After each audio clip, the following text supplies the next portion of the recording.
Alright guys, so new tank is in place. Feel like we're pretty level. I had to shim a little bit. I'll deal with that later once it's fully filled up. I don't want to snap that shim off just yet, just in case something happens and I gotta re-drain the tank. So yeah, new 150 is here. We're going to go ahead and transfer some of the sand from the old aquarium over here, and the rocks I'm going to reuse as well. And first thing I'm going to do, I've already kind of cut it and got it ready, but I'm going to lay down all this egg crate on the bottom and then cover it with sand. The reason that we are going to do that is because we don't want any sand shifting from under the rocks and creating any pressure points on the glass, albeit it should be fine, but you know, better safe than sorry. So let's go ahead and do that. Alright guys, so now I'm going to put this egg crate in here. Sometimes it floats when you do put it in, sometimes it doesn't, but not the biggest deal in the world because we are going to cover it with sand very shortly, so even if it wants to rise up a little bit, perfectly okay. So I just kind of cut enough to cover the full length of the tank and leave a couple inches on either side of it. Good, these are the ones that don't float. I like these better anyways. So just kind of get her in there. And then we're going to put the other piece as well. Some of you guys may be wondering why this tank is about a third full of water, maybe a little bit more.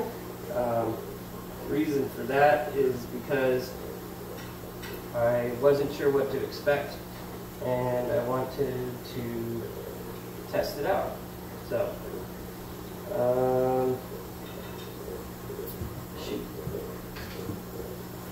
looks like I'm gonna have to get in here and sniff one more layer. I thought I had it. But she's a little tight. We'll be right back. Alright, so we're gonna give this a little snip real fast. I like to use a pair of angle pliers. Gives you a clean break without breaking as much of the other tines. Sometimes if you use other things, tines will break on you. So I'm just going to snip her down real quick, and this should fit pretty snugly in there from end to end now. Some of you may wonder why I'm not covering the full bottom of the tank with it. The reason being is because really you don't even have to put as much as I'm doing,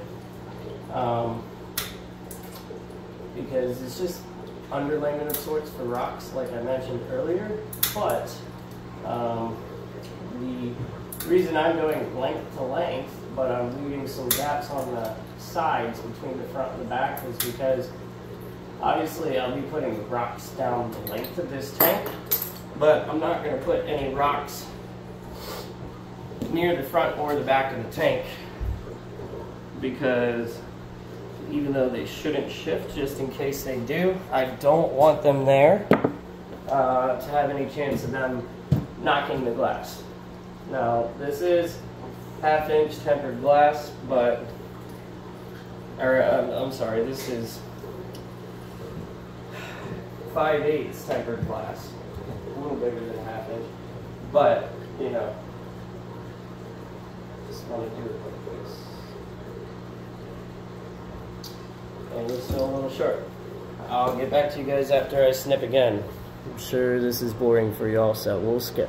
Okay, so now finished cutting them, even though I thought I'd measured right, like an idiot the first time. But you guys got to see that, so yeah.